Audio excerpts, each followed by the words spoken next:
If the clerk could call the roll of the Technology Subcommittee. Chairman Leary. Here. Councilor Elliott.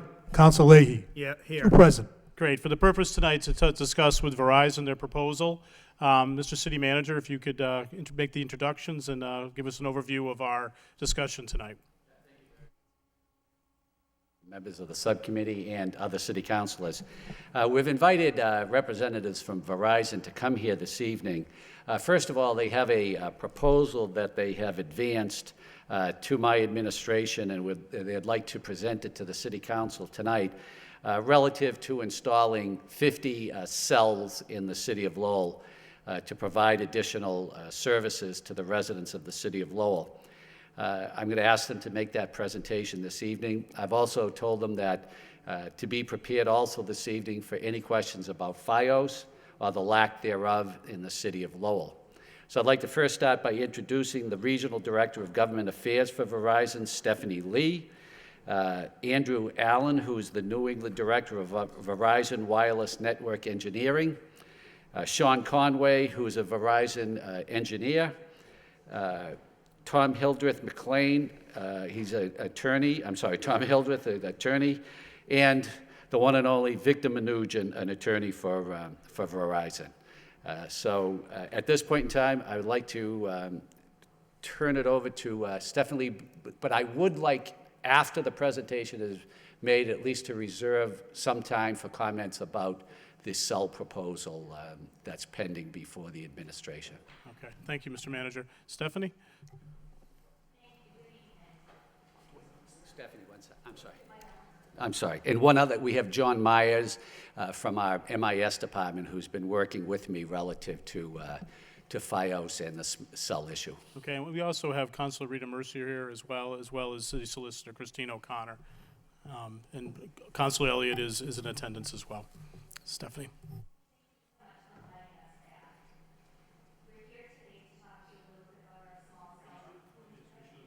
Make sure the microphone's.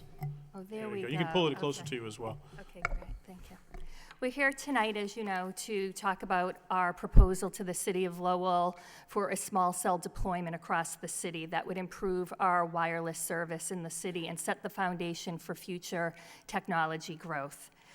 Verizon is very eager to make this investment, and I brought with me some folks who are going to talk a little bit more about the benefits to the community and what this investment means for Lowell. First of all, I want to start my presentation with, because I know that the city is very eager to have more broadband competition and has also inquired about video competition. I was here a year ago talking about to answer questions about why we couldn't bring FiOS here. And I want to personally apologize because when I was here, about a month later, Verizon had made an announcement that we are going to be bringing our one fiber network that also includes FiOS to Boston. I was not aware of it at the time of that presentation, and I do want to explain that Verizon, that one investment in Boston was a little bit different than what we're doing here, but there were portions of what we're doing in Boston that we would like to do here. The one fiber concept in Boston not only brings FiOS to some of the city, but it also was a fiber backbone that would feed the small cell network and smart community solutions. Some of those solutions we're here to talk about today in Lowell include the small cell deployment as well as the smart city solutions. So I just wanted to let you know that nothing has changed. We're not able to make any more investment in FiOS, but I did want to apologize for the timing and my remarks on that. Okay, Councilor Elliott. So can you tell me what those small changes were in Boston that allowed them to do? Is it just some FiOS, or are they doing the Right now, what we're doing is we're investing in FiOS in a portion of the city. It's West Roxbury, Dorchester, where we already had about 10,000 households. We're doing an expansion there, and a part of Roxbury. That's what we've been permitted by the city to bring FiOS to. We're going to see how that goes, and we'll be looking beyond that in the next year or two to see if we're going to expand beyond that. But if technology changes, we're investing in our wireless network there. We'll see where that goes. And can you explain why you can't do that here? Because our understanding is that there is some fiber network or fiber in the city or brought to the city? Yes. And Yes. so you're not interested, or it's not cost effective to Do you want to me do that, to I can expand? start answering that question, then I'll let you finish it. And I think, and I'm not exactly sure what the extent of the fiber that you're speaking about. We actually did start a fiber build for the wireless network, so we started here, I believe in 2015 with this, you know. No, but I think he's referring to FiOS itself. There's actually some buildings in Oh, the city FiOS that is have here. FiOS. Got it. All I know, I'm sorry, we'll get to your presentation. I just want to, Absolutely. No, the this FiOS is good. questions are going to come, so we need to No, really and address I that. want to address that, Okay. up front, so that we can then talk about the other things we're here to talk about. So we do have some FiOS internet in some of the developments on Appleton, and I'm trying to think of where else, some of the mill buildings. Winnelanson Mills and some Yeah, of the. yeah, Winnelanson Mills, that we invested in probably 3 or 4 years ago, back around 2013. They're called greenfields, so once in a while, we'll look at individual buildings and we'll bring a FiOS product internet to that. Similarly, we had done that in parts of Dorchester as well, which now we're expanding the FiOS there.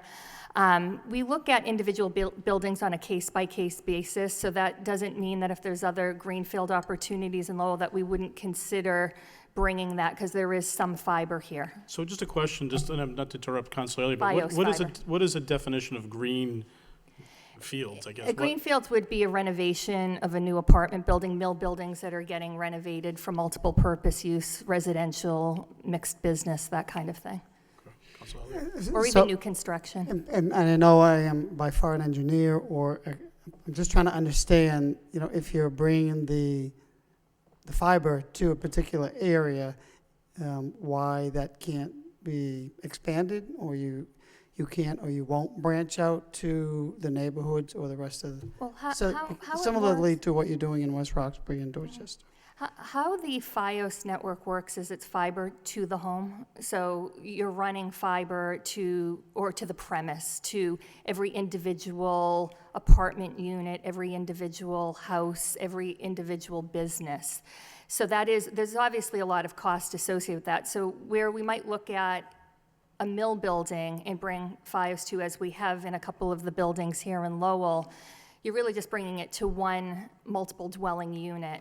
It is very it's very expensive going forward, so you have to look to see if there's a return on that investment. And as we're going to talk about how technology is evolving and it's changing, and our customers are changing. Our customers are much more mobile now. Every household has about 13, on average, 13 mobile devices.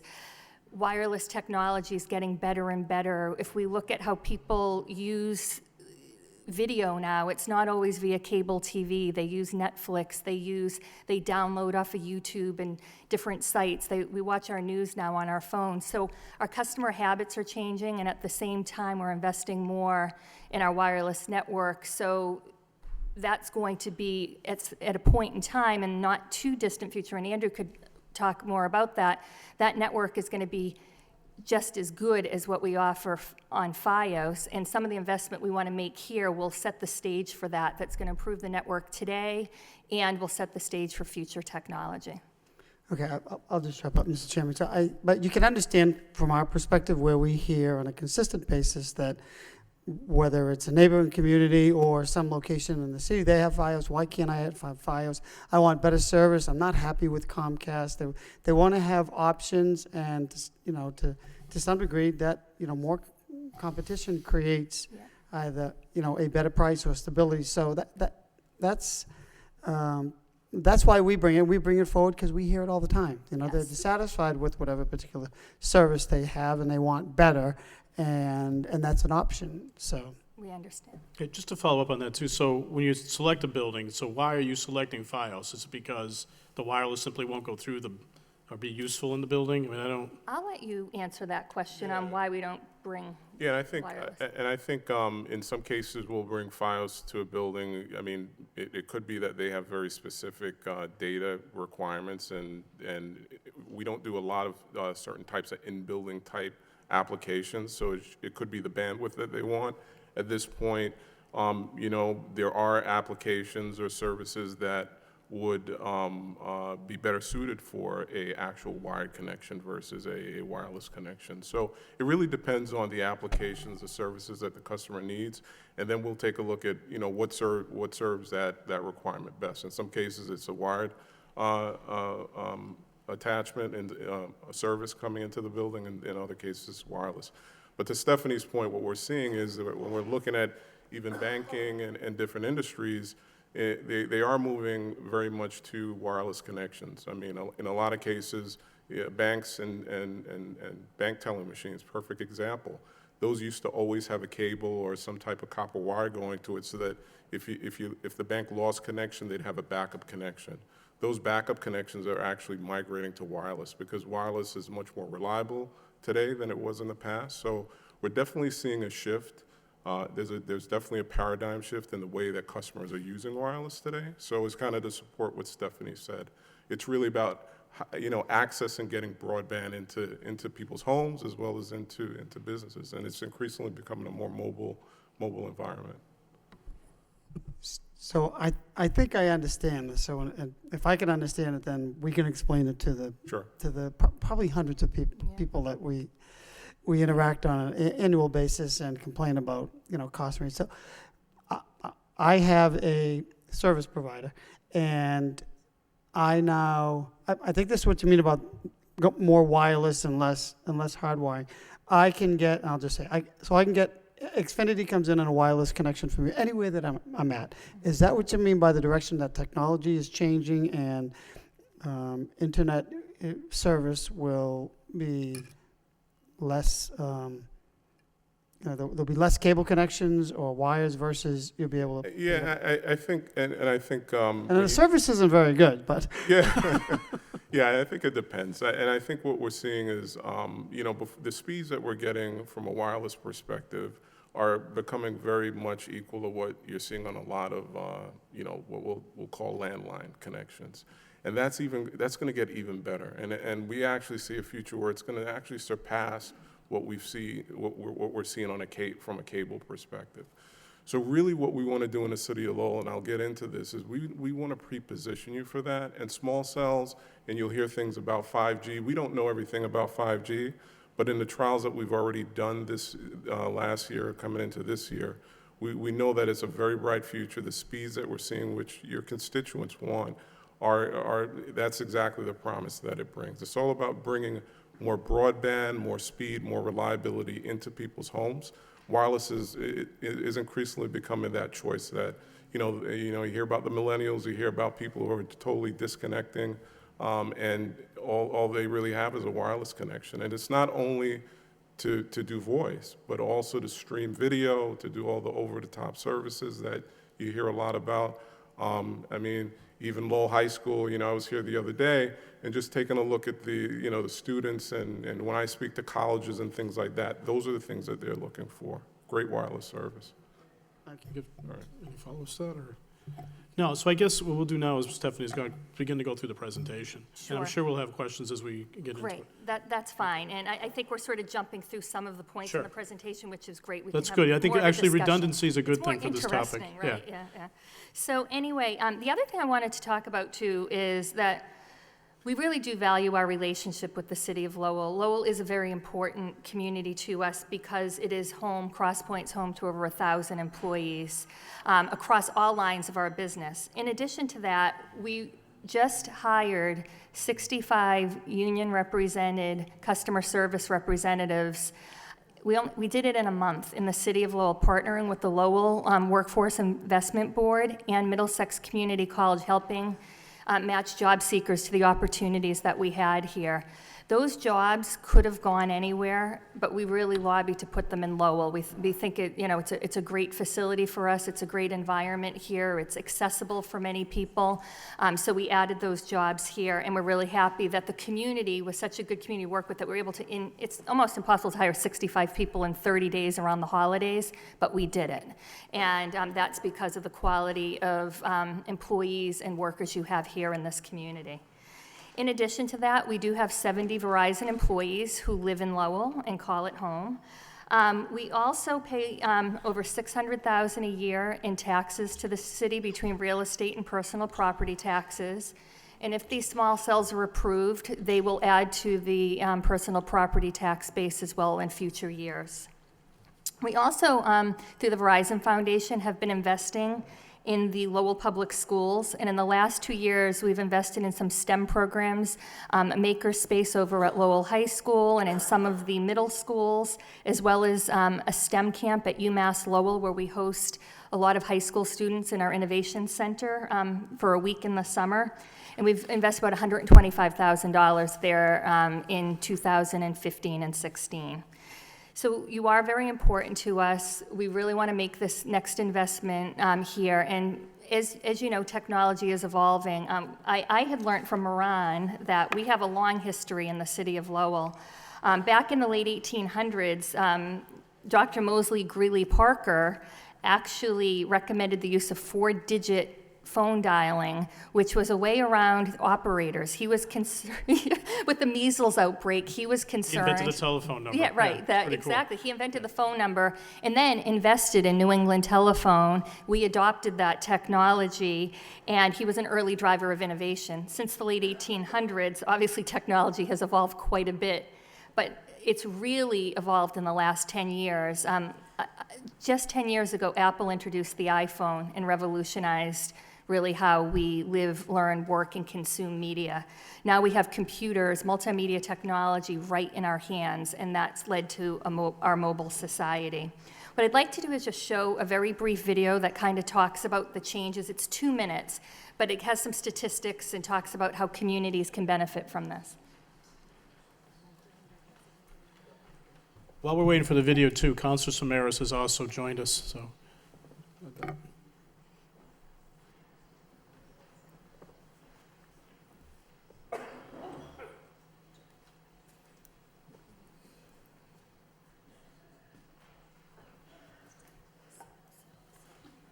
Your residents, visitors, and businesses want to be connected, always.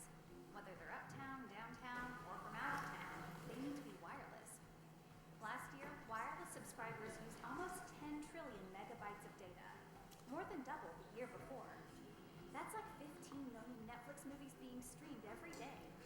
And usage is projected to grow nearly sevenfold through 2019. Be able to, yeah, why don't we you just 47% of American households are wireless only. go right up there, don't, yeah. 75% of prospective home buyers prefer. America has 13.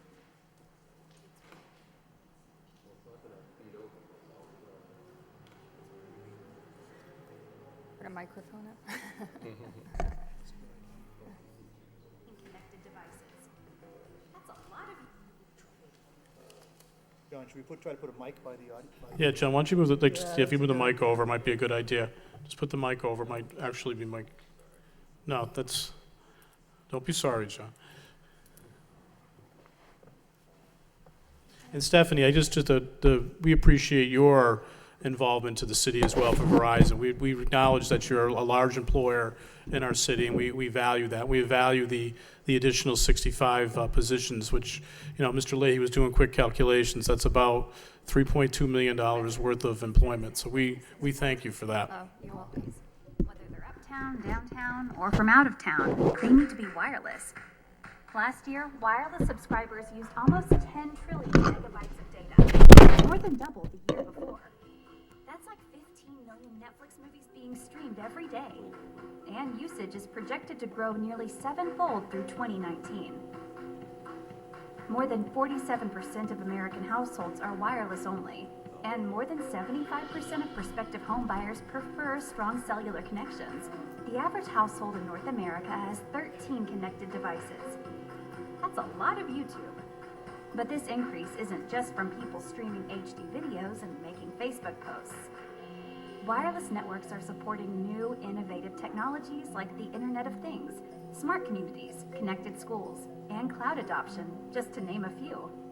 There's a major need to grow wireless networks, and we've got a small solution that can do it. Small cells.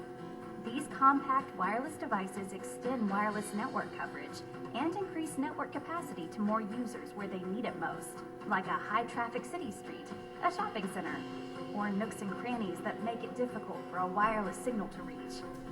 Think of a 5-lane freeway during rush hour. Putting small cells in your city is like adding several exits along the freeway, freeing up traffic to move more quickly to get to where it needs to go. Small cells help deliver the same network speed and reliability consumers expect from Verizon, all while blending into your city's landscape. They attach to existing infrastructure in the public right-of-way, like streetlights, traffic signals, and utility posts. Verizon has launched thousands of small cells in cities of all sizes, and it's making a big impact. These provide faster, more reliable connectivity to residents, tourists, and business owners. That's great for growth. Meeting network capacity demands is essential for overall public safety. Improved networks help citizens get assistance in the event of an emergency. Aid first responders when sending urgent patient information to doctors at the hospital, and allow law enforcement to search records and look up important data on the spot. Even more importantly, get dispatched accurately when and where they're needed.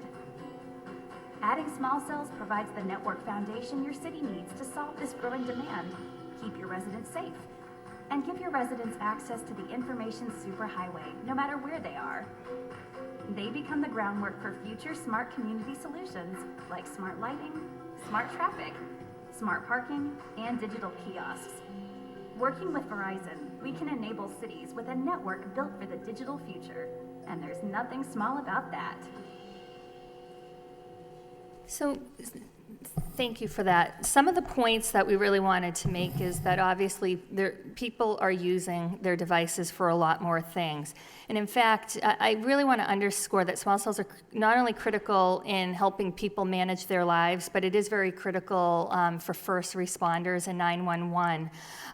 More than 64% of 911 calls come from wireless devices nationwide. Also, while people are in their homes, almost 50% of people no longer have landlines in their homes as well, so their cell phone becomes really their lifeline. We did a little bit of a test over the we took a week in February in Lowell and looked at how many calls went into 911 in Lowell from cell phones, and it was over 100 in 1 week period originated from cell phones. So it is important that the network is working when people do need that kind of help. And it's not just residents who are dependent on wireless service. Many of the city's departments, agencies, and businesses rely on our strength and reliability of that network. It includes Lowell Police and Fire, the IT department, the Traffic Department, Regional Transit Authority, the Council on Aging, the Lowell Public Schools. In addition, Trinity Ambulance, Lowell General St. Medical Center, the U.S. Park Rangers, and UMass Lowell Police Department also use Verizon's network for public safety and effective emergency response. And they're not just using phones, smartphones, MiFis, and tablets, but the city's starting to adopt the Internet of Things, and a lot of your parking meters around town are powered by Verizon Wireless. So those types of technologies that make your community more efficient and your government more efficient also rely on that. Now I'm going to turn it over to Andrew now to kind of talk a little bit more about the actual network and the benefits that it'll bring. Yeah, thanks, Andrew? Stephanie. Go ahead. I just want to thank everyone for having us here today. Very happy to be here and kind of tell you a little bit about what we have to offer, an investment that we're going to make, or that we'd like to make in the city of Lowell. So what I'm going to do is I'm not going to get into a lot of details about the technology and things like densification, because really what those things are means to an end, which is basically bringing the best wireless service and broadband to your constituents. So what I'll do is I'll just go talk a little bit about why Lowell. I'm going to kind of pull back the curtain a little bit on our planning cycle and how we build infrastructure and why it's really important that we try to move forward as quickly as possible. And I think Stephanie touched on a lot of good points as to why Lowell. I think Lowell is a city of firsts. And, when we look at the demand, I guess I'll start by saying I do think that the city of Lowell, from Verizon Wireless, it's a shameless plug, but We have the best wireless service, in my mind, out of all the other carriers in not only in Lowell, but also across the city of Massachusetts. In order to maintain that or to stay ahead of that, we have I guess an army of engineers who basically take a look at the capacity, look at the usage within the city of Lowell, and what we see is that your constituents are using a lot of data. Actually, as we're putting in new capacity, they're using it up as fast as we're putting it in. So in order to stay ahead of that capacity, we deploy various technologies. I think most are familiar with the large towers that that usually see on the highways and different parking lots. But now what we're moving to is more of what we're calling a low and tight strategy. So when you think about the alleyways and you think about the restaurants, it's really about not just having the best wireless service in front of City Hall, but having the best wireless service across all of Lowell. So in those alleyways, in those pockets where those large towers aren't able to reach, that's where the small cells really become valuable. So when we talk about emergency services, when we talk about people calling 911, that becomes really, really critical.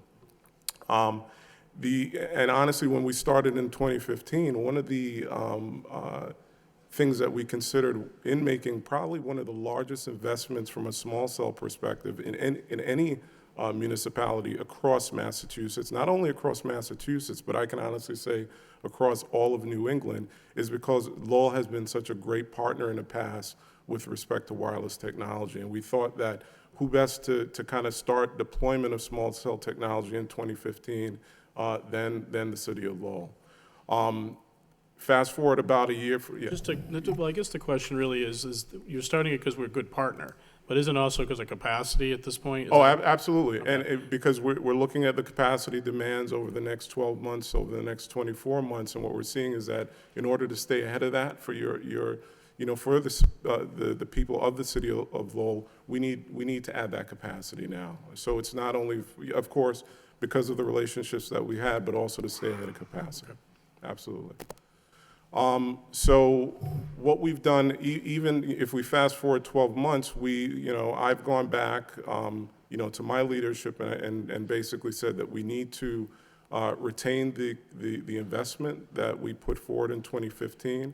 From a planning cycle perspective, very similar to any other infrastructure like railroads and building bridges and roads, it does take time to build out this small cell technology. So in order to do that, even when we take a look at being able to implement these solutions in 2017, we really need to start now. So I do want to stress that there is a timing aspect to this so that we can get this capacity out to the citizens of Lowell as quickly as possible. And really, can you explain the timing capacity? Why is it like is it immediate or just something? Give me kind of the measurement of time. Yeah, sure. So one of the first things that we need in order to get these small cells out there is fiber. So we usually work with Verizon landline, and actually it is union employees who are running this fiber for us, and that time frame is a few months just to run the fiber that's required to these poles, these utility poles. And some of that has happened, so that's a good thing. Yeah, we actually started some of that work, but we had to put that on hold last year, due to the permitting issues that we've been having.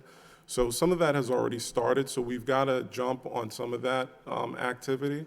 But again, just like anything else, there is also a budget cycle that I'm responsible for. So just as an example, we're already within the first quarter of 2017, and from a budgeting perspective, my leadership is looking to me to say, are you able to spend this investment in the city of Lowell? And a lot of the way in which we determine whether we can is whether we have permitting and zoning and things like that by now. So I guess, from a timing perspective, if we're looking at 5 or 6 months to actually deploy this technology, we're getting very tight, in order to do anything in 2017. And it's really important to me, and I think the citizens of Lowell, that we guarantee that investment not only in 2017, but 2018. One of the other things that Stephanie mentioned is it's important to get a jump on small cells. And by the way, there's already been dozens of other munis who have taken advantage of this opportunity in 2016.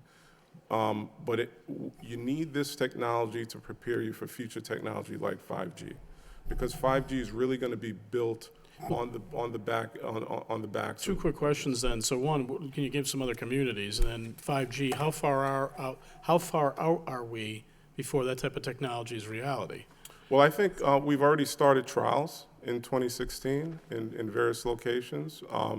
I think it's still going to be a few years out, but what we do know about the trials that we have is that, it's going to require a lot more attachments than we see today. So right now, if you look at a small cell and it only covers a quarter mile for one small cell, when you get to 5G, we're going to need a lot more poles. We're talking about just a few kilometers. So 5G, I would say, is still a few years out. We've actually started trials, but I will say that no other carrier has actually gone as far as we have so far. So I do know that Verizon will be the first to do 5G, and those munis who are kind of, at ground level with respect to getting these small cells deployed are going to benefit from it first. Okay, good. I don't know, Mr. Leahy, if you have any questions? Councilor Mercier, Councilor Samaras? Okay, Councilor Samaras? Thank you, Chairman. Councilor Elliott, did go to the point where many of our constituents just don't understand why there isn't competition. Okay, we're looking for competition between Fios and Comcast, for example, and in a sense, as a community, we felt left out, okay? And you can understand that. But we are a community with a major college, a research college. We've got a number of high-tech companies coming into the city, and the whole design of the city, the whole direction speaks to needing this type of service. Can you give us a timeline so we can speak to our constituents in a sense of, I understand the issues that you'll have with 5G and it's a great future, but what can you in a sense promise that our constituents, that there will be a chance for a little more competition, better pricing, and the advantages of a high-tech process? Do you know what I'm saying? There's several issues here. A lot of our people want the best. They Right. want the fastest landlines or wireless, all of those things. Our universities, everything, they need that. But the issue to many of us as city councilors have been people saying, how come we only have one deliverer of services here? Why isn't it Fios and Lowell? Because they're in Andover, they're in, the different communities. So I can understand the process you're going through, and you've talked about, you're a good partner in the city of Lowell. But with that said, we have to identify other issues, a need. Can you sort of speak to that need in the sense of how you see yourselves giving more service to the citizens in Lowell, the average family? In other words, Yeah, is that a possible, right, and I guess I'll it's a long-winded question. long-winded Yeah, question, I yeah. know. I'll try my best. And if you don't mind, I'll just use some personal for me with my kids and my household. Just with respect to video alone, I have 3 kids, a 14-year-old, a 12-year-old, and an 8-year-old, and they don't watch TV like I watch TV.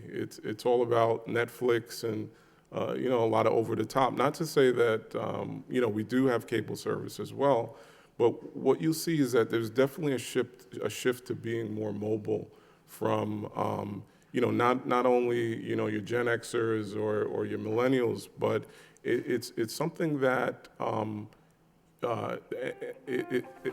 sorry, I apologize. It's definitely, we're seeing a paradigm shift in the way that, just kids and households are consuming broadband just in general. It's not just video. One of the things that I do on a weekly basis, I speak to colleges, we're speaking to various businesses across Massachusetts and New England, and the first thing they talk about is how's the wireless service. They're not asking about, how's cable, can you get can I get fiber into my building? Because again, they realize that there's many different ways in which you can get broadband into an establishment.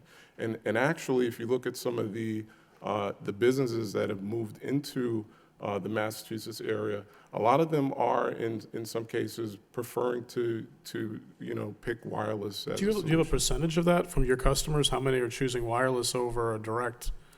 I got to say, when I take a look at just at the major campuses, for example, when I meet with them, the only thing they talk about is wireless. It's the fact that their students are consuming broadband and data wirelessly. Let's say like a commercial customer, I mean, what are they looking at? Are they switching to wireless? I mean, do you see the same demand from them as well? Yeah, or- I think most of the large companies that we deal with usually have a mix of, wired, or whether it be LAN service, but wireless as well. So I'd say just about all the customers that we deal with have a good mix. I don't know if it's 90 or 95% of them, but everyone that I speak to have a good mix of wireless. They need wireless solutions for their employees, as well as, just traditional LAN service to serve their broadband needs. So do you see yourself addressing our needs through a new medium? in a sense? Absolutely. I think, I personally put my own neck on the line saying that, I personally believe in the city of Lowell. I think we need to maintain the investment that we put forward in 2015 and that we kept in 2016, because Lowell is a very important city to us. We take a lot of pride in providing the best service to your customers. We meet with large businesses within Lowell and across other parts of Massachusetts, and this is what they're saying that they want. They want the best wireless service. They want to be pre-positioned for the future. We can't make a lot of promises about 5G, but what we can say is that we've already started trialing it. And I think when you look forward 2 or 3 years from now, when I think there's already some public information with respect to 5G and the promise of 5G from a fixed wireless perspective. I think the future is very bright. But you see it filtering down to the average family. Absolutely. And I think, my hesitation is that I don't want to promise something that's too premature. But what we're seeing already is that 5G is all about, it's really going to benefit the average citizen first, right? When you take a look at some of the literature that's already been pushed out, not only by Verizon, but the other industry, to say, when you look at some of the, what I quote unquote fixed wireless applications, it's all about bringing the best broadband into the house, and it doesn't have to be wired. And that's the beauty with wireless, is that even if you had cable, you tried to cable out, and I know Stephanie mentioned what they're doing in the city of Boston. There may be some places that they just can't reach, and the potential to get there wirelessly is real. Thank you. Okay. Thank you, Mr. Chairman. I'd also like to recognize Councilor James Milanazzo as well is in attendance. Just to kind of, I guess, moving forward, I don't know if you have any questions, Councilor Leader. I Go just ahead. had Sorry. one more, Mr. Chair. How many cells are you? I can see the map, and I can see all the white dots. But what is the expectation to create? How many cells? Yeah, so we're starting with 50. 50? Yeah, so there's about 50 cells. Does that reflect 50? No. There should be about 50 Okay. dots Okay. on the map. Yeah. There's one next to my house. So Yeah. no, just kidding. There's one next to our house. Yeah. But so that's 50. And what does the unit look like? It'll be installed on. You think of it as a small canister that's affixed at the top, and that'll probably be the most visible piece of equipment that you see. There's also some battery backups that they're very small. So the form factor for this is very small. We've deployed this in thousands of different locations across hundreds of different locations across Massachusetts, and probably thousands across the country. Across the country. Yeah. So, Madam Solicitor, Mr. Manager, we have done this for other companies. We have transmitters for whether other companies throughout the city. I seem to recall that we approved, albeit a lesser amount, but this is not unusual. I mean, I know not for Verizon, but for other communication purposes. Yeah, we've also done it for Verizon. Yeah. As a matter of fact, remember at Gage Field, we approved a canister probably a year ago. And that's one of the issues we have. I don't know if you got into that, but that is one of the issues that my administration has with these canisters is the one canister that we approved for Verizon at Gage Field, they pay us $6,000 a year for that one canister. And they're looking to install 50 canisters and are proposing to pay much less, exponentially much less than that per canister. So that's still one thing that we're working out. So there's two things. First of all, the efficacy of the program, and the other is the remuneration for using our airspace in the city. Yeah, well, I think that we should try to provide some balance. I mean, it is a service, and we understand it's business. Right. But if you're willing to work and negotiate with, with the city, because I'm going to presume that this is just phase one of presumably other phases that could follow depending Yeah, upon. absolutely. I mean, we're going to start with 50. I mean, 50 was a plan in 2015. We started some of the work to try to pre-position for that, and we expect that that'll definitely grow with 4G. And like I mentioned, as we get into things like 5G, that's going to just grow exponentially. I mean, I personally, I know this, we're going to report out to the council, but I do think it's a growing need, and I think we're trying to stay ahead versus, and we know there's no solution to FiOS and getting another cable company in here, though we will continue to work towards that. But in the meantime, knowing that wireless is, and technology and hardware is the future, it makes some sense to me to move forward rather than getting caught behind the curve and people are complaining that the service is lousy and, what are we doing about that? So I know you're looking for at least, I think, some direction, but myself as a council, I think it makes sense with I presume we'll make a recommendation to send this to the manager for further discussion and negotiation. Okay. No, good. I don't know if that's like I don't know if recognize Councilor Belanger as well as in attendance. Is there anything else regarding the presentation right now, or? Did you, yes. Okay. We just wanted to Sure. talk a little bit about the agreement that we Okay. were Sure. that Kevin You alluded guys to. all have this map Yep. as the last page of the. Could you grab a microphone, I want to sir? go behind that. Can I grab this? Okay.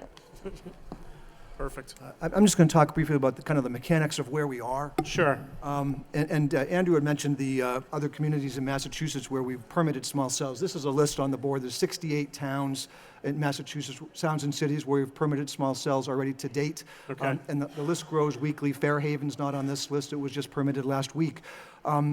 Generally, the towns in Massachusetts have been permitting these by way of the grant of location process, the municipality's authority to regulate activities in the right-of-way. And we've got, as Andrew said, 50 grant of location petitions now before the City Council. They were filed last April and March. We've been working with Kevin and his team to negotiate an agreement that would kind of wrap those all up into one kind of omnibus approval at the same time, and also set a procedure for the next round of small cells going forward, which essentially would mean file them with the city engineer's office for kind of technical review, come back to this committee for a detailed review, report up to the City Council, and then go forward and get an electrical permit to actually do the installations. The agreement also asks the City Council to approve 2 additional leases. So of the 50 that are on your map, there are 3 that are city-owned assets. One of them is the light pole at the baseball park that Kevin mentioned. There's another light pole elsewhere in the city, and there's a city municipal garage we'd like to lease space on. And we have a form of lease we've negotiated. It's the same one that's signed for the existing site. And so this agreement that we've structured, the hallmarks are approve the first wave of 50, approve the leasing of these 2 additional municipal assets, set the procedure for the going forward agreement, and then some boilerplate like we have insurance that we name the city on and so forth. So we're asking that if you recommend this up to the council, that they would approve and authorize the city manager to conclude and execute that contract. John, do you have any comments at all? I know you've been involved with this. If you want to turn the microphone on, if you'd. The only real questions I had was, as of last week, there was a new press release from Verizon Wireless on the 5G deployment within 11 communities, Brockton, Massachusetts being one. Where would we fall within respect to Brockton's press release on 5G services. Yeah, and I think, this is a perfect example of why we need to move as quickly as we can with the 4G small cell solution, because, Brockton, we've got to be pre-positioned for small cells from a 4G perspective before we can even talk about 5G. So I think it'd be fair to say that, once we kind of wrap this agreement up from a 4G perspective, we can start the discussion about 5G and trials and things of that nature. And just to further set the context on Brockton, Brockton's one of 11 communities nationwide. It's the only one in New England where this test is occurring. Verizon's calling these kind of pre-commercial field tests. Yeah, these are pre-commercial, yeah. So essentially, we would be the other city in New England if we joined up with this as well, or that's something you're negotiating with? I think that's something that we can negotiate once we've Yeah. kind of, worked out, past this phase. I do think that there's some other things that's on the table that we're even considering from a smart cities perspective that's still in play. And I think when you add all those things up, it's probably, millions of dollars worth of investment that we're willing to put in the city of Lowell. But from a 5G perspective, I think once we get past this phase, it's something that we could definitely discuss. But it's definitely a pre-commercial trial. It's not something that we're offering to the general public in the near term at all. Well, just, as we started the conversation, Lowell's very innovative. That would be, if we're in negotiations, I think that would be part of that discussion as well. Yep. I mean, why would you pick Brockton over Lowell if we're the one who invented the telephone number, right? Absolutely. And that's exactly why we in 2015, we wanted to pre-position Lowell for things, just like that, so. Councilor Elliott? So you have one canister here in the city, and you lease it for $6,000 a year, right? It's not up yet, but we do have It's not the up lease. yet? The lease It's coming? is signed. Right, we're waiting to kind of deploy all at the same time. Okay, got it. Do you, have you negotiated these canisters in other communities, and is there a Yeah, so. particular dollar To- figure? To Kevin's point, we signed that lease with the city in September of 2015 at the very early stages of the small cell deployment in New England. Right. And the $500 per month per location is unparalleled in this region. We're not paying that amount anymore. And so we actually had 2 leases before you guys for 2 of these other municipal sites that had that same number baked in. We pulled it back and said the new number is $200 a month. And that's the going rate across New England. That's the deal we signed with the city of Boston. When we're leasing space on city-owned assets, that's the maximum amount that we're paying. And the larger context for this is, there's this federal and state pole attachment act that obligates utility pole owners to make space on their poles available to wireless providers at rates that the regulators set. So in Lowell, our landlord, the pole owners are primarily National Grid and Verizon Telecom. And when you look at the rates we're paying them, it's $60 per year per attachment. So it's pennies on the dollar. So the amounts we're paying to municipalities for leasing space on city-owned assets at $200 a month is And that's substantially. something we can negotiate with the city manager. I think, Mr. Leahy, I know you had a question. I didn't mean to cut you off, but That's fine, that's you're in fine. middle of negotiations. We didn't want to. So you got a follow-up to that? Well, no, so you've answered my question. So you're paying $200 per month per unit. For leasing space on city-owned assets, but Okay, not. where are these going to be? Just Where are the It's two 50. other, where are the 2 other city-owned? Oh, The 50 poll, Yeah, the the 50 50 other canisters. the 50 poles that are shown on your plan, 46 of those are utility poles owned by the utility companies in the public right-of-way. There are 3 of them that are owned by the city of Lowell. I see. Okay, and that's what you're saying, you're paying how much to put on, To the utility pole Utilities. owners, it's, like the National Grid rate is $60 per attachment per year. okay, so there's little to no revenue coming to the city for these 50 units? That's right. The other piece I didn't mention in the contract that we've been negotiating, there is a $50 per pole per year inspection fee Right. that we're offering to pay, which is unparalleled in the Commonwealth. Of the 68 communities where we've permitted small cells, not a single community has charged $1 for. Well, we're Well, trendsetters. thank But you, to- Mr. Chair. You answered a lot of questions, and. I know Mr. Leahy has a quick question. We're kind of up against the time, right? So, quick question. This is going to improve and expand cell service. Yes. in the city. And then what does that do for the cost to the consumer in the long run? Well, it's a good question. Prices eventually going down? And part of the structure of the Federal Pole Attachment Act, the State Pole Attachment Act, by driving the rates down that the wireless carriers have to pay to attach, it's intended to make this, indispensable service, the cost to deploy it, the cost to operate it and maintain it, lower than it has been. So I'm not going to sit here and predict that everyone's cell phone monthly bill is going to go down, but the idea at a nationwide level is to try to inject some cost controls into the whole process. Because You'd that's make an awful lot becoming of an people issue. happy if you said that. I know. I mean, saying, that is yeah. becoming an issue. It is, yeah, obviously. Cell Well, costs, I mean, the bills one, are good- just we going up. just launched Unlimited, which I think if you take a look at whether you like the commercials or not, I think that's just an example of some of the things that we're doing to drive some of the costs down and make it, a lot easier, for Verizon customers to have affordable choices. So- One of the things you have to think about from a consumer perspective is, there used to be dozens of video rental stores in Lowell and record stores and Oh, yeah. and photo That's stores and changed, so yeah. forth. Yeah. Everyone's kind of merging that onto their smartphone now. Correct. So, rather than go and buy an album Kind or of. a I CD, think you it's- download a song from iTunes. Although vinyl's coming back, but I guess I want to first thank each of you for taking the time, and I really appreciate the investment you have in the city. It's a major investment from employment and paying taxes. It's significant, and we, as a council, appreciate your involvement with it. What I want to do now is the manager's still negotiating with you, and we do have another motion that hasn't had a response regarding this that'll be coming in shortly. We're going to take a motion at this point for report of progress, and the manager will be coming out with a recommendation. So shortly, we'll be bringing for a full vote before the council once things have concluded. But I do want to thank you. I know you've been waiting a while to present, and I personally, I know the subcommittee and the entire council appreciates the information and your patience. So I think it says a form of a motion for report of progress. Yes. Second by Mr. Elliott. All those in favor? Aye. Ayes have it. Motion to adjourn by Councilor Elliott, second by Councilor Leahy. Yes. All those in favor, say aye. Aye. Thank you. Thank you very much. Thank We you. appreciate it.